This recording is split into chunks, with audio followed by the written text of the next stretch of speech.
నమస్తే, welcome to prime 9 analysis.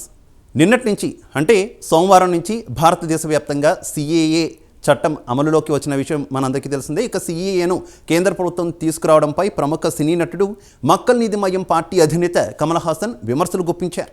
ఈ దేశాన్ని విభజించేందుకు సిఏఏను తీసుకొచ్చారంటూ కూడా ఆయన మండిపడ్డారు. లోక్సభ ఎన్నికల్లో లబ్ధి పొందాలనే దురాలోచనతోనే సిఏఏ నిబంధనలను హడావిడిగా రూపొందించారంటూ కూడా ఆయన మండిపడ్డారు. ఇక సిఏఏ చట్టం ఎంతవరకు రాజ్యాంగబద్ధం అనే విషయం సుప్రీంకోర్టు పరిశీలనలో ఉన్న సమయంలో నిబంధనలను విడుదల చేశారంటూ కూడా ఆయన మండిపడినటువంటి పరిస్థితి. ముస్లింలు రంజాన్ మాసం తొలి రోజును జరుపుకుంటున్న రోజే సిఏఏకు చెందినటువంటి చెడు వార్తను వినాల్సి వచ్చిందంటూ కూడా కమల్ ఆవేదన వ్యక్తం చేశారు.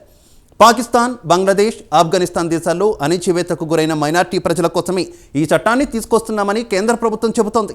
అలాంటప్పుడు ఈ జాబితాలో శ్రీలంకలోని తమిళులను ఎందుకు చేర్చలేదని ఆయన కేంద్రాన్ని ప్రశ్నించారు.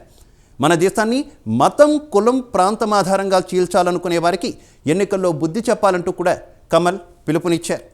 ఇది ఇవాల్టి ప్రైమ్ 9 ఎనాలిసిస్.